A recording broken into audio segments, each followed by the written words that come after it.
All right, everybody, what's up? This is Jack with SGTV. To any returning viewers, I would like to say on behalf of Spy and myself, thank you for your continued support of the channel. We've only been around a couple of months, and it feels pretty good to have almost 1,000 subscribers. Um, That's a big achievement in our eyes. If you're new here, Spy Pie Gaming makes content surrounding video games, industry news, and events in the gaming community. If that sounds interesting to you, go ahead and smash that subscribe button and make sure you have notifications turned on. That way you get notified every time we drop new content. Um, the YouTube channel does currently primarily cover Elder Scrolls Online. We are trying to build a knowledge base and kind of a, I guess, a guidebook, or guide. I say guidebook, kind of a guide for new and even seasoned players. There are things about this game that I personally don't know, and I can admit that. But there is a little bit of diversity on the channel, and there will be more to come in the future. So today's video is going to be another installment in the dungeon walkthrough series that we're doing. Today's dungeon is going to be Banished Cells 1. Last time we did Spindle Clutch 1, and as I'd said at one point that it's not a good idea to try to solo run a dungeon that has a one-shot mechanic in it. I think that's fairly explanatory, but if you get killed, you're gonna keep starting over and over and over, and sometimes you can't avoid it. Things happen. Anyhow, so Banished Cells, Banished Cells 1 specifically. So the Banished Cells is a dungeon that's located in Auridon, which is in the Altmer Dominion. This particular dungeon has 5 bosses. It's 2 main bosses, 3 mini boss encounters, and then the expected trash mobs in between, and the ones that accompany the bosses. Let's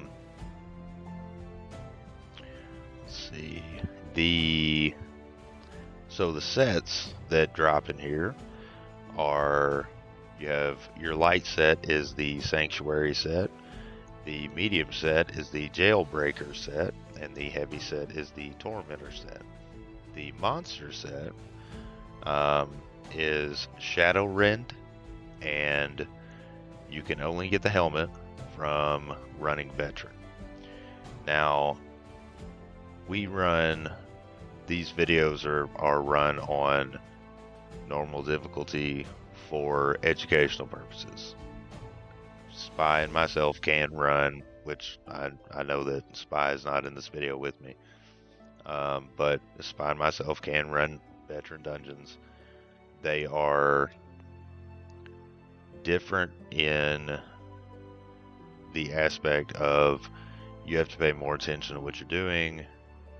You have to be really concentrating, putting out a lot more damage, because Veteran dungeons are they're harder because they're DPS checks.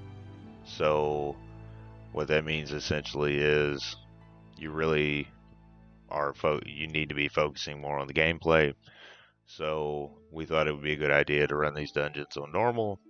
We will go back and run them on Veteran so you can see the difference, but we're going to go through all the dungeons on normal first.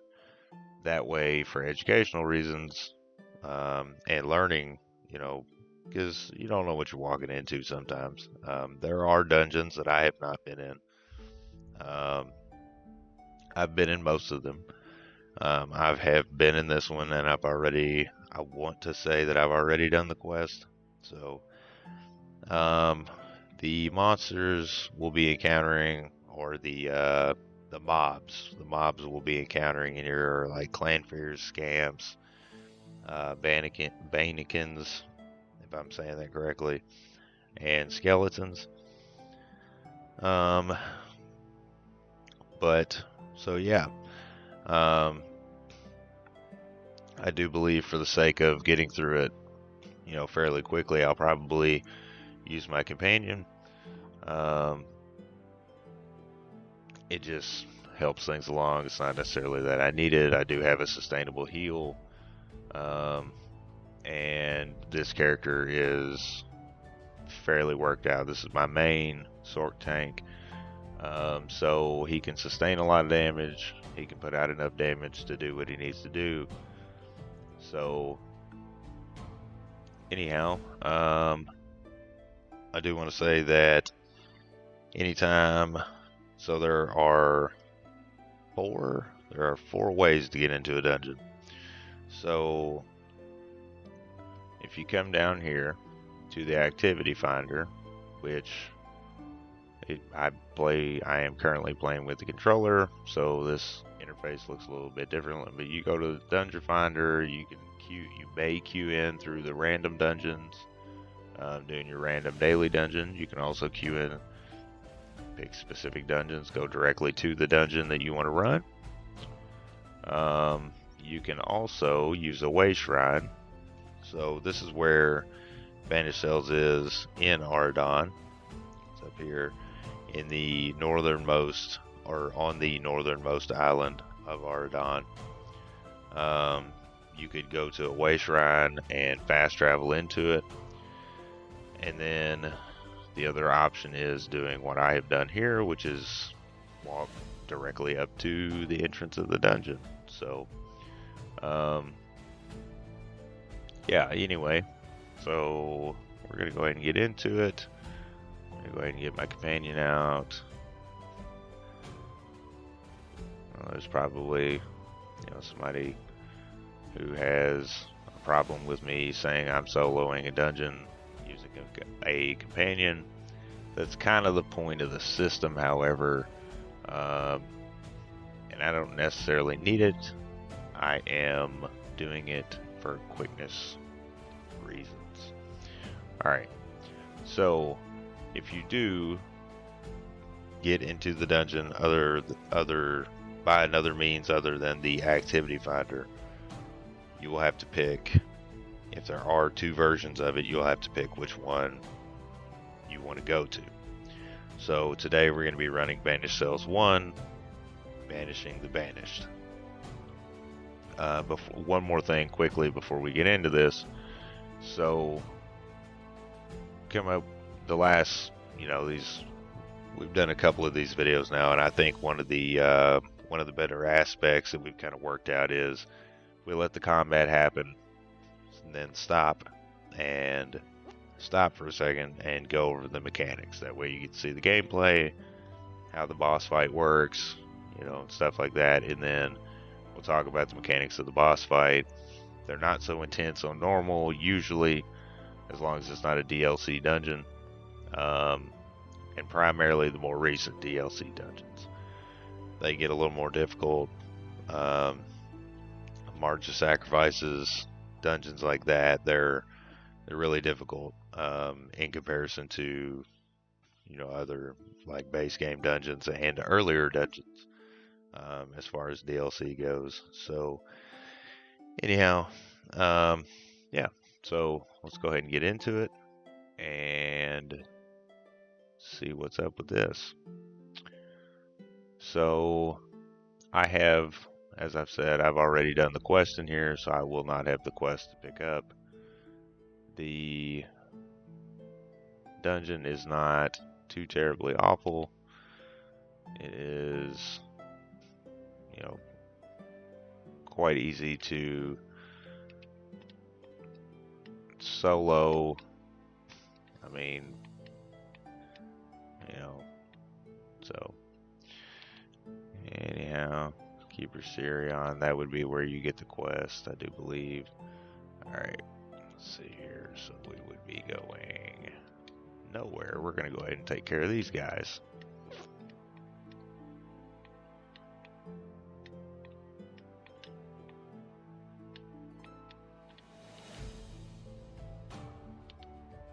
I hate getting forced into first person. I'm running too fast.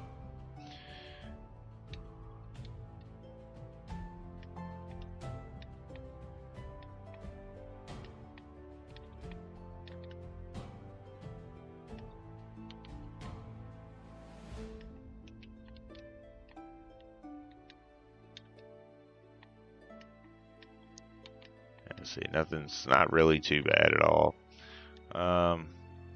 It helps if your character is... She's over here fighting something. It helps if your character is a little farther lined out.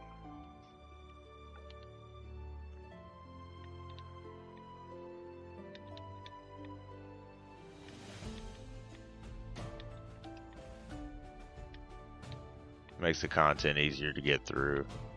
I don't mean to not be talking, I'm just want to concentrate on the game, playing it, so. And I've got some notoriously bad practices of looting while playing. That's generally not a good thing to do.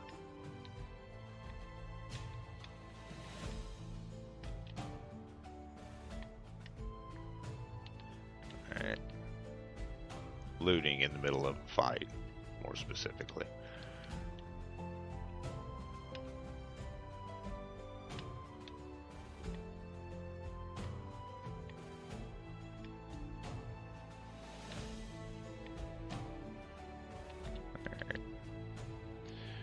So we are going to be coming up on the first boss encounter.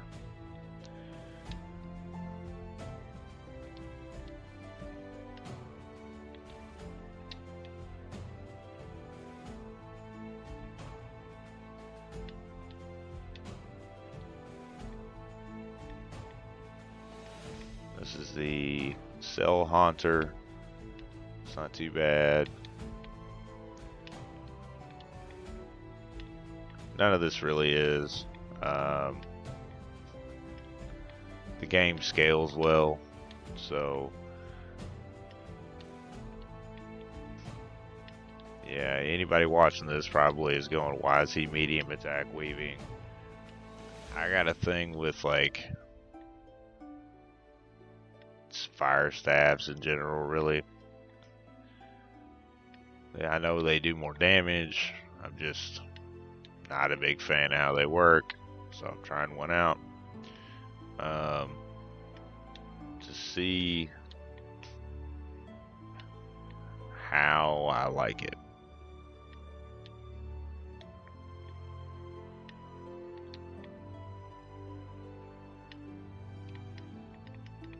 Alright, so that was, look, she's back there fighting something. Come on now.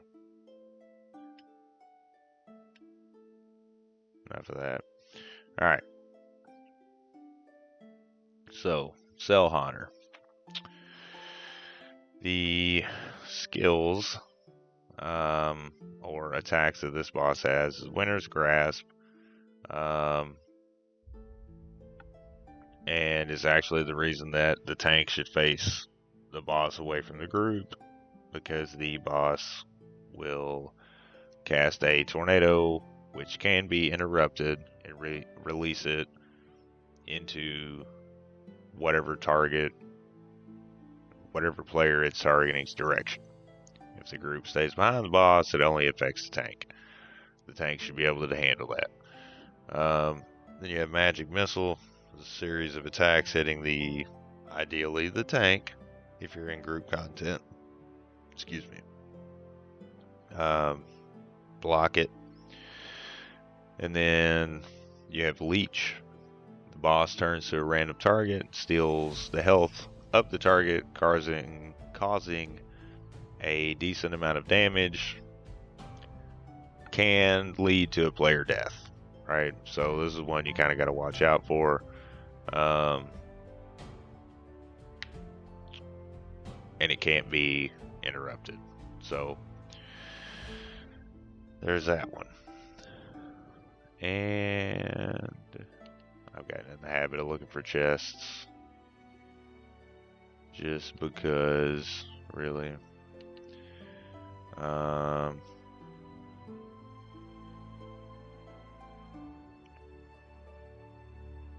This does, from my recollection, this does a little bit easier, I guess.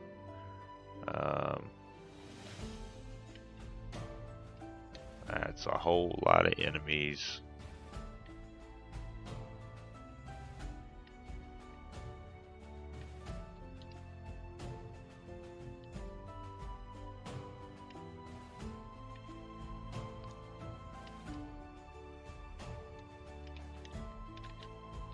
Nope.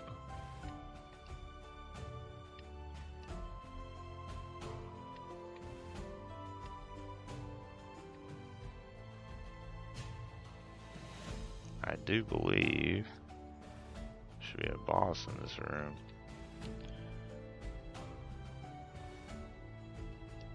Maybe not. Maybe we haven't gotten there yet. There's looking an awful lot like there should be. Yep. I do believe there should be. Seems the game is glitching.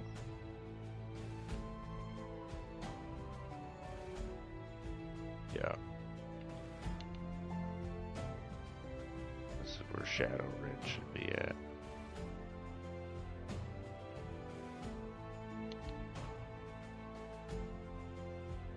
Should be chained up right there very specifically. So let's use the stone switch and see what happens. Okay.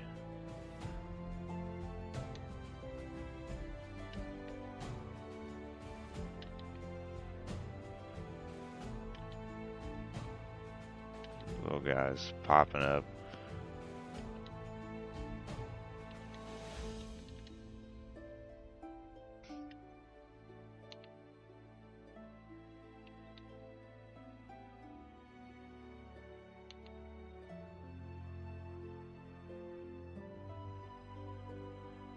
Okay, there's Shadowrend.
Well,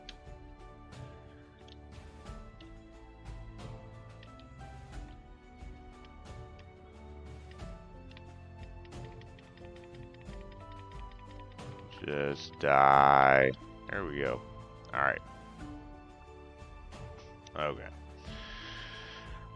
So, that was Shadowrend.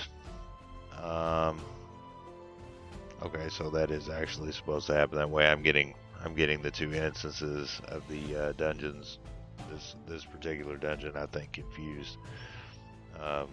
Melding them together in my mind a little bit. Anyway, so Shadowrend's abilities are jump, which only gets triggered. So jump gets triggered when players stand too far away.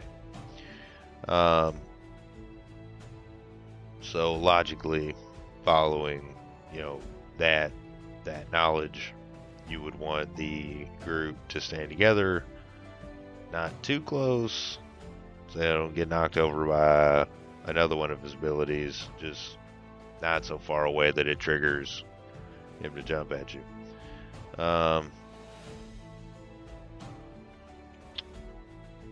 The bite is part of that.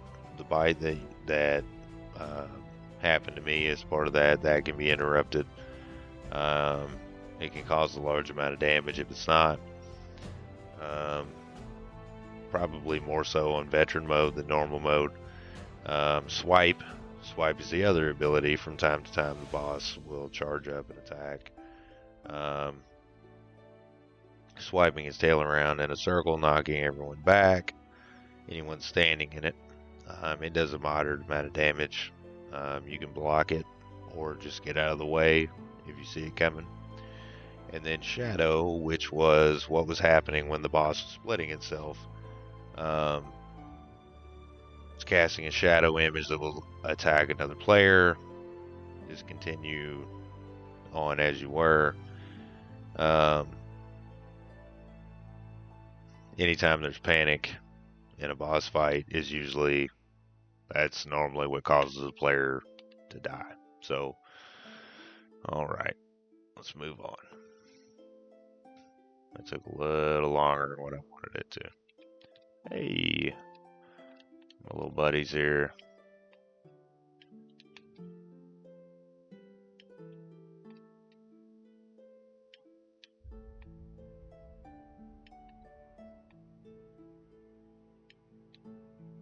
It's just ridiculous how much of a beating this guy can take.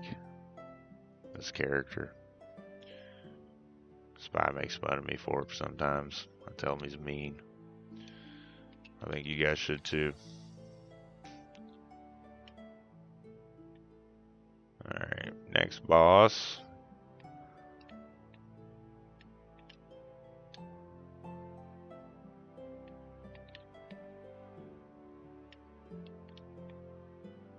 None of which are really all that bad. This is a mini boss encounter. Yeah, see it really quickly. What are you doing with your little ice magic over here? I got fire, man. I'm gonna melt it. Alright. Let's clear all these out before I start going over. Before we go over any of the mechanics. Alright. So. That was Angata, the Clannfear handler. There's a good amount of mobs in the room, as you saw. You want to try and focus them down first, that way you're not dealing with them and the boss fight, or the boss itself. You will deal with things that you have to look out for are fire pools, which might still happen when the mobs are still alive, which is the reason you want to get rid of the mobs. That way you're not dealing with this and the mobs. And good, if I can talk. A good principle is, if there are mobs present, go ahead and get rid of them. DPS should have no problem with that. If they do, you got a different kind of problem. but you want to keep the trash down, because a little bit of damage that just, coming from one source, if there's enough sources, it stacks up and becomes a big problem, right? And then you have a player death, and now you got a res. It just turns into a whole mess. So, anyway, Fire Pulls is an ability that is cast on the ground, leaving a somewhat large pool of fire. As with all enemy AoEs, just get out of it. Don't stand in it. The other one is Summon Clannfear, so frequently the boss will summon a Clannfear, the summon can be interrupted. The Clannfear is relatively low in health. It's more annoying than anything else. Just let the tank handle it, kill it, get rid of it, just like it was any other mob. Yeah, so not too bad. So around for chest, always do that. I know I said that already, but I think it's good practice. That's where you get the good stuff out of. Sometimes you run a better risk or a better chance of getting the good stuff out of a chest than you do. Let's see here.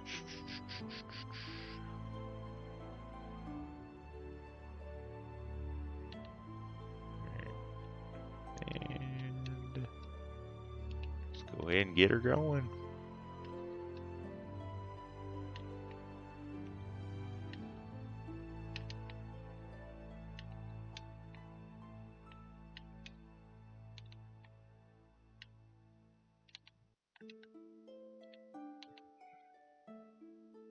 Anything that slows me down is it's annoying.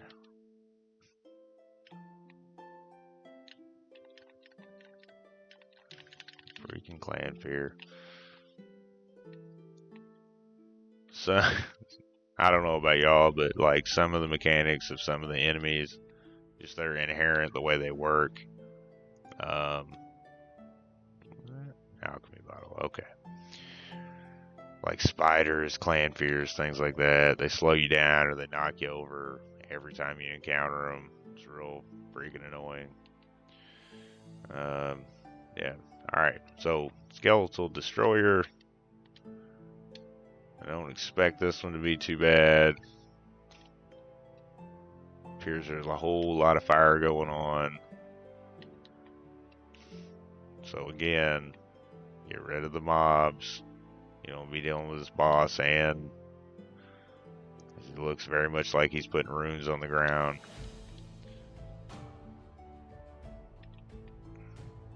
A little bit of damage from a lot of sources goes a long way in killing you. Like, that cannot be understated. Like, not even a little bit. So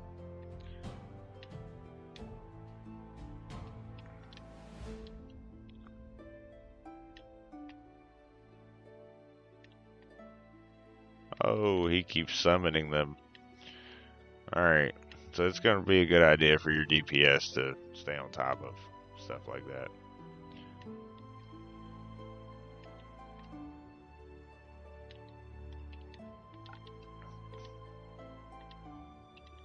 Oops. Cast it twice. Did not mean to do that.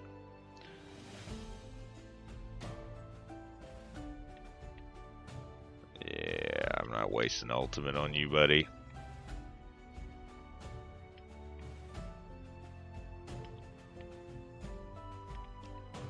There we go. Alright. Skeletal Destroyer. So, as you saw, Big Bone Colossus. Got 4 scamps with him already when you walk in the room. Like I said, DPS, just focus those things, get them out of the way. A little bit of damage from a lot of sources. I don't think it can be said often enough. A little bit of damage from a lot of sources goes a long way in causing player death. So if you are in a group, the group needs to focus down these things, like as soon as they show up. So the Skeletal Destroyer, as y'all saw, summons ads. 3, initially they don't cause a lot of damage, but if you leave them unattended, they explode, cause a high amount of damage, so get rid of them. Which leads credence to the point that I was making a little bit of damage from a lot of different sources. When you have especially during a boss fight, where you have one particular source that's going to cause a lot of damage, you are going to end up with a problem on your hands if you don't address it. So, excuse me. Then you also have, see, this boss also has a cleave. Because of this ability, you want the tank to turn the boss around so that it does not face the rest of the group.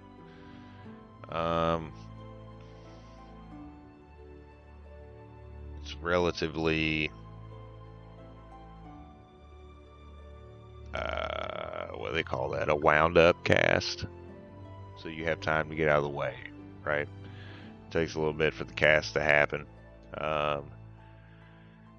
Causes a moderate amount of damage, but it is blockable. So, and then you have Rune Stomp, which is where you saw the fire. It's more of a Daedric explosion, I guess. Very regularly the boss does this, causing explosions to happen at his feet. They cause a good amount of damage if you just stand in it. So don't do that. Try to keep your distance whenever you see this happening. The tank should be able to manage dealing with that and what damage the tank does end up sustaining from it. So that is that boss fight. Now we're going to move on to the final boss fight. And I always kill everything in a dungeon, so bear with me.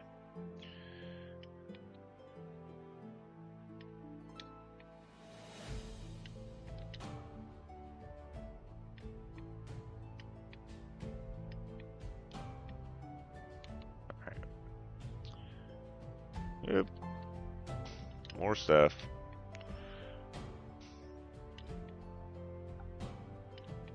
The thing about soloing a dungeon, it's really best, like, some players just want to play alone, right? And that's fine. It really is. There's a lot of content you can do by yourself. It's no biggie. Like dungeons. And that's kind of the point. Look, chest. Alright. Oh. I'm going to make myself look like a fool, because I can't lockpick a chest. It's alright though. I know other people do it. I stand and watch them do it, because they make it to the chest before me, which I'm fine with. Alright. Anyway, as I was saying, it's a lot of people just, maybe you don't have anybody to group with, maybe you do. It's sometimes they're not on, there's content you want to do or need to do. It is one of the purposes of these videos is to show you that it is entirely possible to do the content that you want to do alone, if needs be. So,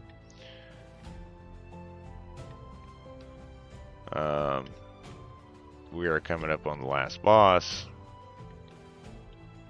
Probably shouldn't burn that ultimate. It's not really that big of a deal though. Don't necessarily need it.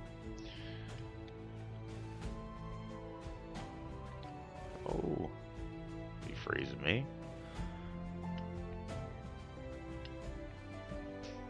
Like, for example, Spine and myself often play together. which is a good thing because it simplifies some of the content that both of us need to do. There are times, though, like now, when he's unable to be on when I'm on. And this is really just to show you, hey, look, yes, you can do. It's not the only reason, but it is one of the reasons to show you, hey, look, yes, you can do content that is meant for groups by yourself. And as a matter of fact, I mentioned in the beginning of the video, the companion system is partially implemented for this reason.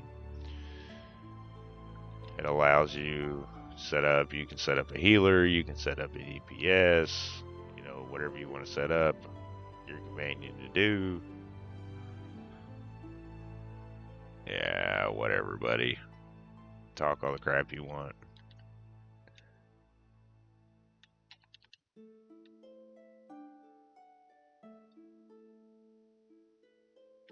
Yeah, he's got a lot of fire, if I remember. Or a lot of something going on. And he knocks you down a lot. Come back here. Alright.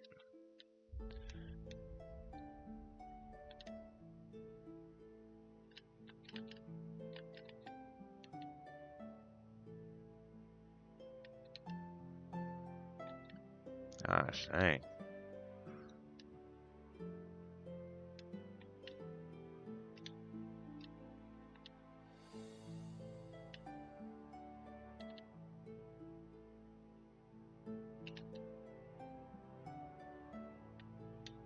I mean, you're gonna get real close, bub. You know what? Look.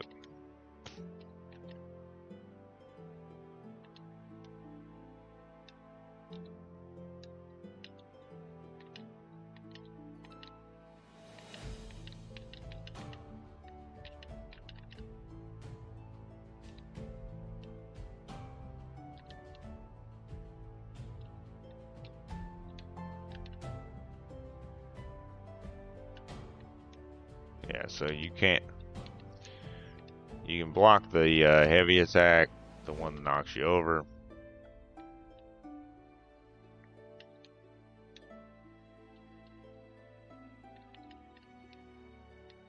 Nah, come here. You ain't going anywhere.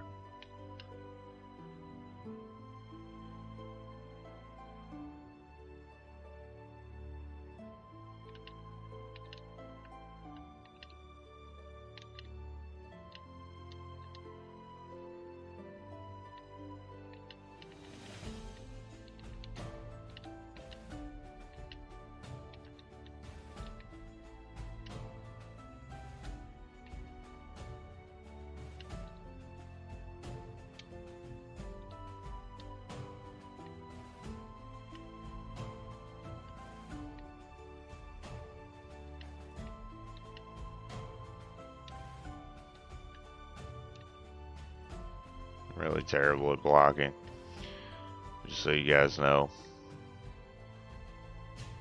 I probably said that before, but yeah, I'm bad at it. It's a real thing. It's a struggle. The struggle is real. Alright, it's time to focus you down. You're getting on my nerves, knocking me over.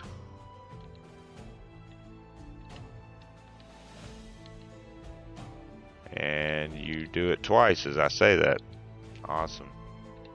Alright. That, I absolutely think I've beaten you. Anyway, so let's go over here. Let's get away from all that.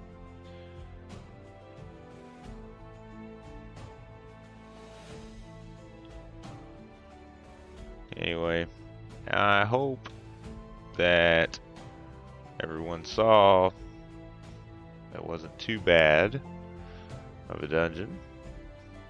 That was Banished Cells 1. I will real quick So that was High Kinlord Rilis. He is the final boss. His abilities are Empowering Orb, which were the floating orbs that you saw. He doesn't summon adds. Instead, he summons Empowering Orbs, which make his abilities hurt more. This is normal, so not so much. You don't get to see the real impact of that.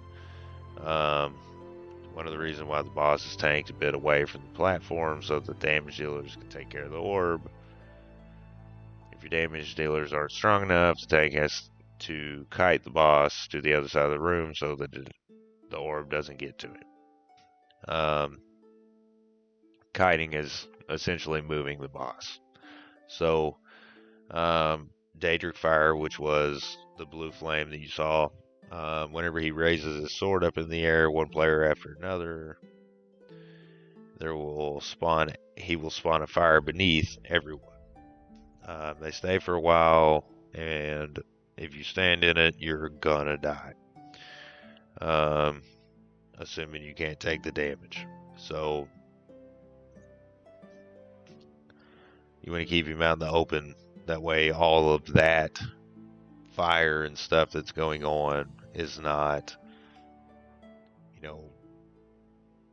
like clustered up into a small space, so you can get away from it. Crushing Blow, which was, he hits like a dump truck.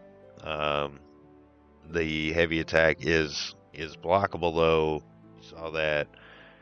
I'm just real shit at blocking because there's not a lot in normal difficulty content that can kill me. As far as PvE goes, this character actually even does he does a little better actually than I expected in PvP. But there's just PvE, player versus enemy environment. I've heard it, both ways. Whichever way you prefer, player versus or PvE, there's not a lot of stuff that can kill me, so I just don't. It's bad form, but I don't block as often as I should. So, but it can be blocked. If you're not a tank and you don't block, the heavy attack's going to hurt. And then there's Soul Blast, which is the shadow orb that the boss casts that kept knocking me over. It can also be blocked and dodge rolled, and it is actually random. He kept hitting me because I'm the only player. But the skill itself, or the ability itself, is actually random. So there is some aspect of this boss that you can't particularly control with the taunt. Usually, if it was veteran, it would be a one-shot mechanic. Especially if the empowering orb were to have reached him.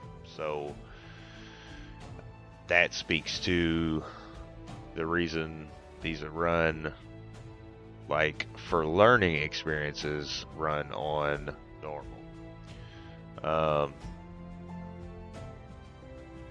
But yeah, so there are also, just for anybody that's curious, there are 2 skips that you can do. You do not have to kill the Cell Haunter or Angata the Clannfear handler. You don't have to kill them. You can just skip the room. If you so choose. If I don't know why you would necessarily, but I guess maybe somebody has some reason for it. But just know that you can do that if you want to. So I will make sure that's been Banished Cells 1. I will make sure to leave the sets in the description of the video. So for reference, I will also make sure to timestamp the video with the at the boss fights, because I mean, mobs don't really have mechanics, and I feel like it's probably more important to know, what the mechanics are for the boss fight. Granted, I don't explain the mechanics up front. I explain them on the back end of it, but it's all there together, and I'll make sure that I timestamp it so you can jump directly to it. I probably should have said that part up front. That way, anybody watching this video would be aware that the video's timestamped and they wouldn't have to watch the entire video. I'll make sure to do that going forward. Anyhow, I appreciate, if you've made it this far, I definitely appreciate, if you've made it this far into the video, I appreciate you taking the time out of your day to watch it. I know you didn't have to, and I'm deeply grateful for you doing so. It helps. It does help the channel. There is some benefit to us and you watching the video, but it's more about, there's a very large community around this game. There's a lot of new players coming into it due to things happening in other well-established MMOs. So we're kind of having, a migration effect. So you watching the video, in addition to, and more importantly, so really, more important than just benefiting, helping the channel grow, more important than that, it helps get this information out to players coming into the game, or players who have been playing it in a different playstyle. Because, MMOs, if you've played an MMO, MMOs have a lot of different playstyles. Like you can literally play an MMO from a crafting standpoint. My main character here he's my crafter. I craft everything on him, and if I were to want to do so, I could just stop running this type of content with the character, dump all my skill points into crafting, and play from that standpoint. So, other players, they PvP. That's what they're in it for. I have a Dragonite character, who I am, working out. You haven't seen him on the channel yet because he's just not ready. Which I guess the argument can be made. You probably should see him, but he's just not ready for content like this at this point. He's not ready for the content that I'm building him for. So once I get him worked out, it's primarily transmute holding me back. But once I get him worked out, you will see a lot more of the Dragonite. He is a Orc Dragonite that I'm building. So anyway, I say all that to say this. Watching these videos, liking, sharing, engaging in the comments helps get this information out to anybody looking for it. So, and I'm gonna go ahead and guess that there's probably a good amount of people looking for it, due to what's going on in other MMOs currently. So anyhow, that's been it. That's all I've got for this video. That's been Banished Cells 1, and make sure you tune in for the following videos, because we'll be doing more of these and other things such as experience grinding strategies, gold grinding strategies, things like that. So anyhow, I appreciate you watching, and I will see you in the next video.